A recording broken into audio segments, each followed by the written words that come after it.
Pertama-tama saya mengucapkan innalillahi wa inna ilaihi raji'un terhadap hati nurani yang telah mati.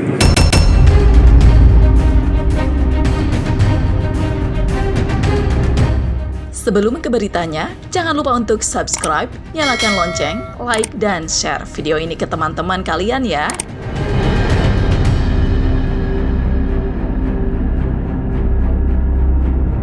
Ferry Irawan membantah melakukan dugaan tindak kekerasan dalam rumah tangga atau KDRT terhadap Vena Melinda seperti yang dituduhkan kepadanya selama ini. Hal itu Ferry sampaikan setelah menjalani sidang perdana atas kasus dugaan KDRT di Pengadilan Negeri Kota Kediri pada Senin 27 Maret 2023. Perseteruan rumah tangga Vena dan Ferry hingga kini memang masih menjadi sorotan publik. Keduanya menghebohkan publik usai Vena menjebloskan Ferry ke penjara di Polda Jawa Timur pada 8 Januari 2023 lalu. Gambar Vena dengan wajah berdarah pun sempat viral. Namun, Ferry menolak dirinya disebut pelaku KDRT karena merasa tidak melakukan kekerasan terhadap Vena. Ia bahkan menyinggung soal hati nurani yang telah mati. Tak hanya itu, Ferry juga merasa hidupnya dihancurkan oleh Vena Melinda. Lalu, benarkah Ferry mengancam akan membeberkan bukti dirinya tidak bersalah dalam persidangan selanjutnya?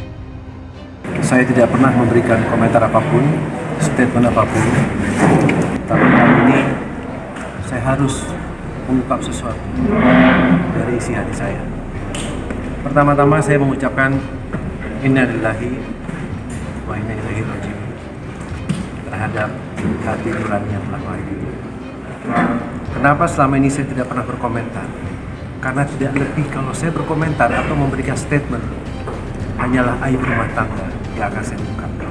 Yang pertama. Yang kedua, saya tidak berdaya melawan sistem. Di mana sistem itu dipaksakan ke saya untuk saya berada dalam tahanan untuk sesuatu perbuatan yang tidak pernah saya lakukan. Dan saya bukan pelaku KDRT.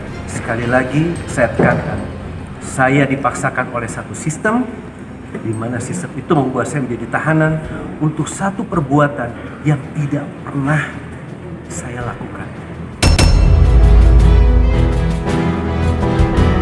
Pemirsa, lantas benarkah Vena Melinda berdarah bukan karena dipukul Ferry Irawan, melainkan dirinya sendiri?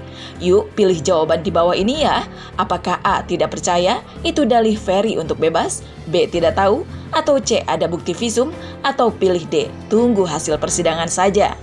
Jangan lupa tulis jawaban teman-teman di kolom komentar ya. Nah, teman-teman, jangan lupa untuk subscribe, nyalakan lonceng, like, dan share video ini ke teman-teman kalian ya.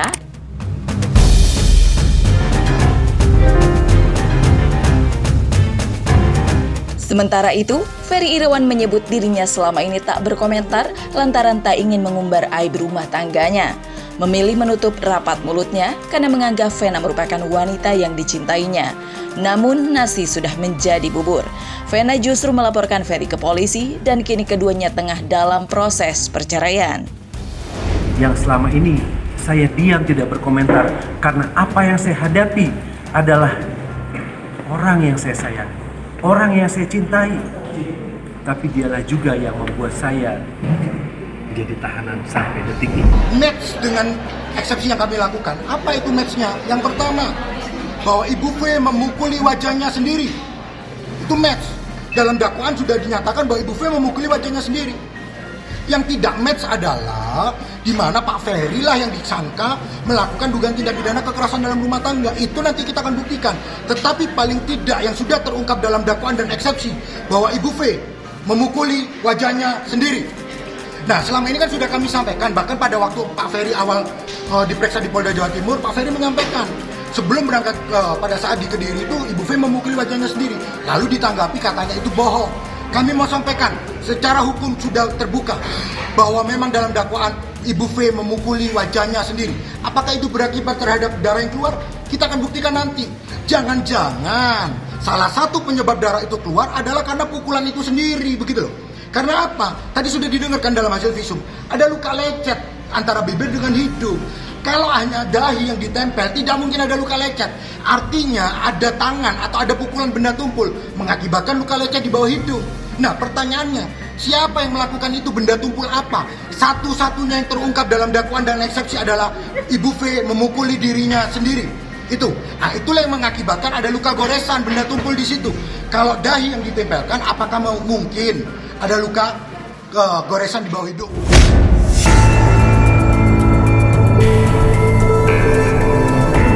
Selain itu, Ferry Irawan dan kuasa hukumnya terus bersikukuh membantah dan menyebut Ferry bukanlah pelaku KDRT. Mereka pun mengajukan eksepsi atau nota keberatan atas dakwaan dari Jaksa Penuntut Umum atau JPU.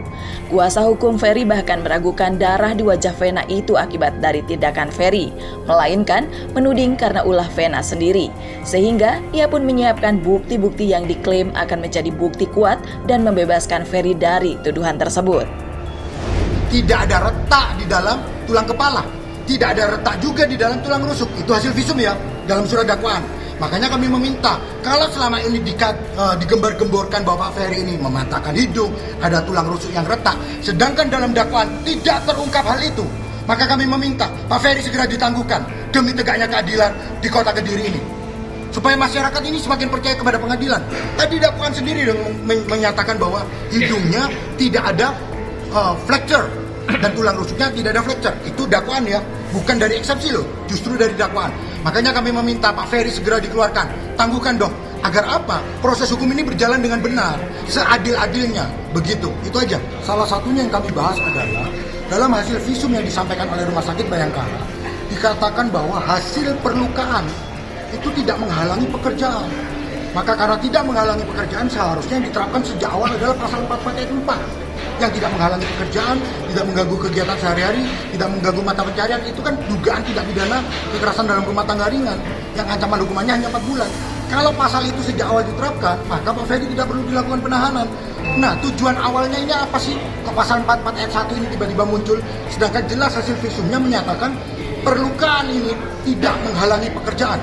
Maka seharusnya dengan berdasarkan visum tersebut, Pak Ferry harusnya sejak awal tidak dilakukan penahanan, begitu. Jadi kami meminta kepada majelis hakim supaya dakwaan dapat dibatalkan dan segera membebaskan Pak Ferry. Begitu.